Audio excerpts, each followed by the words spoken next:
Salut, te voici actuellement sur la chaîne YouTube Snapstar.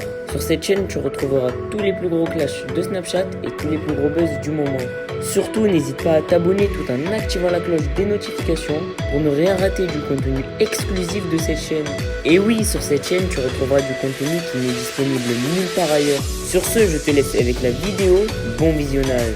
Comme vous avez pu le remarquer en regardant le titre et la miniature de cette vidéo, aujourd'hui nous allons principalement parler d'Anthony et de Roman. Vous devez certainement tous les connaître. Roman et Anthony Matteo, ce sont deux influenceurs qui ont récemment participé aux Apprentis Aventuriers. Comme vous le savez, il y a quelques jours, Roman a fait une interview dans laquelle elle a clairement dénigré le mauvais comportement d'Anthony. Dans cette vidéo, Anthony est furieux et il a décidé d'enfin prendre la parole pour rétablir sa vérité devant toute la France. En effet, le très bel homme n'a clairement pas du tout mâché ses mots parce qu'il trouve que la situation est injuste. Je vous laisse sans plus tarder avec sa prise de parole et pensez que vous pouvez nous suivre sur TikTok, le lien est dans la description de cette vidéo. Bon, les amis, déjà je veux dire une chose, je suis écœuré. Je suis écœuré de voir tout ce que j'ai vu, d'entendre certaines choses.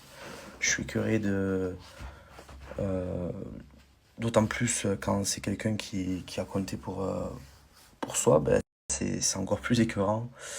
Je suis obligé d'en parler parce que c'est pas une question de réponse, je vais envenimer les choses, attaque contre attaque, il n'y a pas de tout ça vraiment.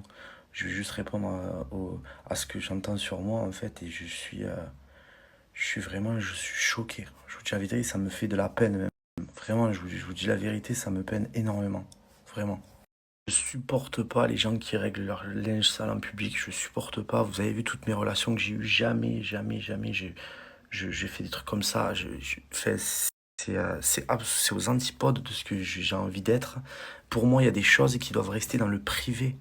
Et peu importe qu'on soit connu, peu importe qu'on ait des réseaux sociaux, je pense que quand tu es en couple et quand tu te sépares, il y a des choses qu'on se dit et ça regarde que nous. Il n'y a pas besoin d'aller se justifier, le crier sous tous les toits. Donc je comprends pas ce comportement de toujours vouloir se justifier et laver son linge sale en public. C'est quelque chose qui... Bon après, voilà, c'était déjà arrivé par le passé. Je me doutais que là, cette fois-ci, le point final étant posé, forcément ça allait arriver. Mais je me suis dit non, quand même pas à ce point-là. C'est pas possible. Il y a des choses qui doivent rester vraiment dans je sais pas, c'est intime. Enfin, à un moment donné, elle est où l'intimité là? Déjà, je sais pas si vous faites partie des gens qui critiquent leur ex une fois qu'ils sont séparés, mais ça, pour moi, je trouve ça pitoyable. J'ai jamais été comme ça. Moi, vous m'entendrez jamais parler en mal d'elle. Si vous me croisez ou quoi que ce soit, ça a dû arriver là depuis ma séparation ou quoi que ce soit, mais à chaque fois, il n'y a pas un mot plus haut que l'autre, j'en parle même pas, je vais même pas en parler. Il y a pas de critique, il n'y a pas de truc sur les réseaux sociaux, il n'y a pas de pique, il n'y a pas de vengeance ou quoi que ce soit. J'ai toujours été bienveillant, j'ai toujours essayé de protéger que ce soit mon couple ou mes séparations à chaque fois. Essayer de garder ça pour l'intimité. Mais apparemment là, ben, du coup, on me tire à balles réelles dessus alors que j'ai rien demandé. Je sais pas si vous faites ce genre de choses dans votre vie, mais pour moi, je trouve ça ridicule et vraiment hyper immature.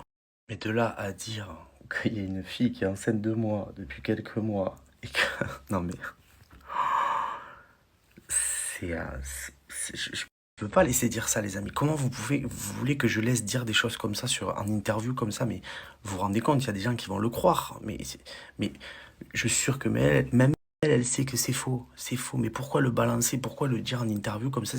C'est quoi le but, en fait, à part me salir pour des choses qui sont fausses? Des gens profitent des séparations des gens connus pour aller balancer des trucs qui sont fausses pour justement foutre encore plus la merde. C'est comme ça que ça marche. Mais ça, c'est tellement hallucinant que ça devrait même pas être sorti, tellement que c'est faux. Je n'ai jamais trompé qui que ce soit dans ma vie.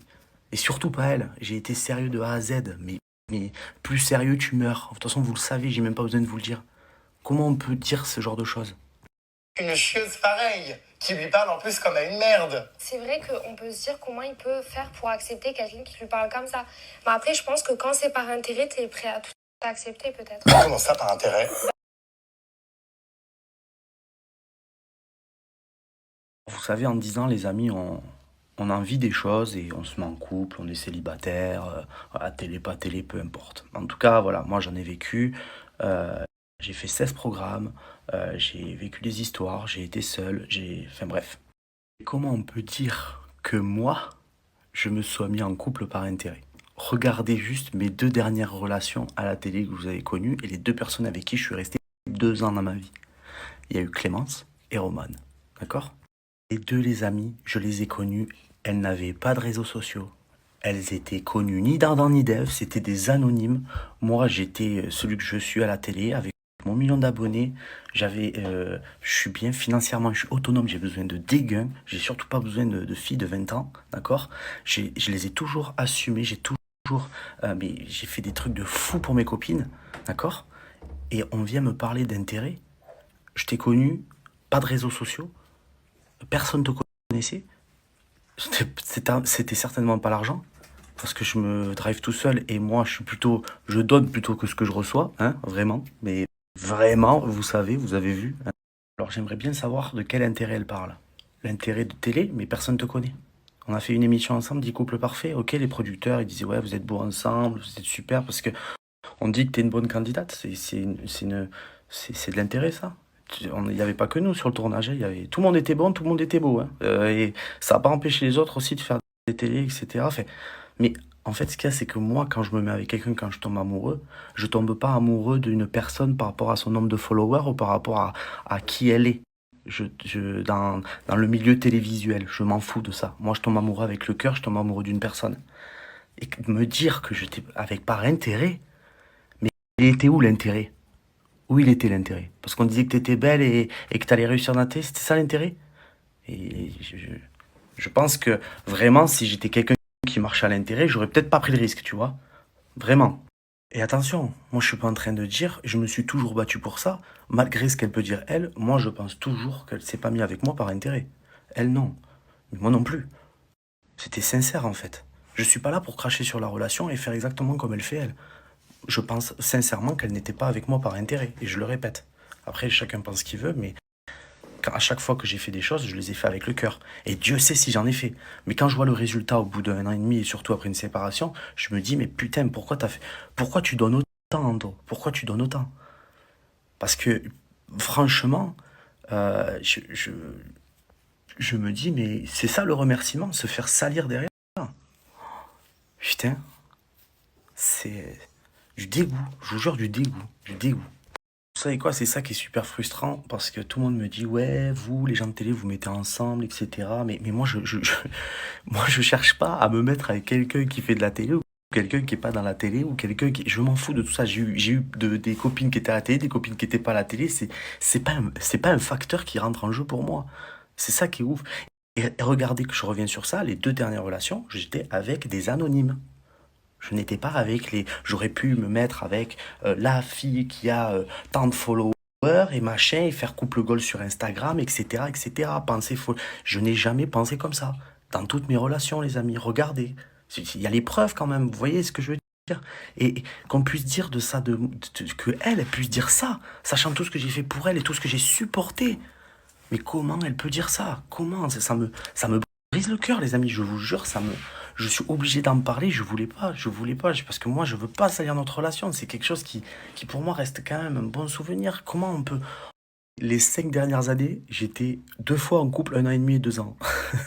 Je suis resté très très peu de temps célibataire. Vous voyez? Et croyez-moi que le moment où j'ai fait le plus de télé dans ma vie, c'est quand j'étais célibataire. Donc vraiment, si c'était mon objectif premier, et je pense que c'est ça la différence, vous voyez, c'est que moi, je m'en foutais de ça. Je m'en suis toujours foutu, et au final, ça a marché, et tant mieux, tu vois, mais c'est le moment où j'ai été célibataire. Donc vraiment, si c'était par intérêt, je serais resté célib et j'aurais enchaîné encore comme je faisais avant.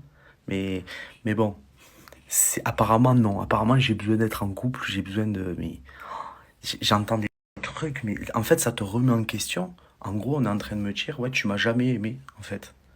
Mais c'est terrible. C'est terrible. Surtout quand t'as fait 1001 choses pour la personne. Non, parce qu'il y a le tournage, hein. Puis après, tu retournes à la vraie vie, hein. Tu retournes à la vraie vie, et puis il dure 1 mois, 2 mois, 3 mois, 4 mois, 5 mois, des fois avant les diffusions, hein. Vous croyez vraiment, hein, dans la situation dans laquelle elle était, elle, et je peux vous garantir que ce que j'ai vécu, je veux pas en parler, ça c'est intime, j'en parlerai pas. Mais je, si c'était une question d'intérêt, et putain, il n'y en avait aucun en fait. Vraiment, j'ai tout donné, tout donné. Vraiment. Elle voulait partir, on partait, on voyageait, on faisait un million de trucs. La vie que tout le monde aurait voulu avoir, vraiment. C'était aucune prise de tête. Voilà, il y avait le travail, mais à côté de ça, il y avait énormément de plaisir, énormément de. Mais non, ça, on oublie ça. Ça existe pas, ça. Non, je suis un manipulateur en fait. Mais mort de rire. En fait, j'aurais tout simplement aimé que. Merci à toi d'avoir visionné cette vidéo et surtout n'hésite pas à liker la vidéo et à nous donner ton avis dans l'espace commentaire. Sur ce, on se retrouve dans une prochaine vidéo. Peace.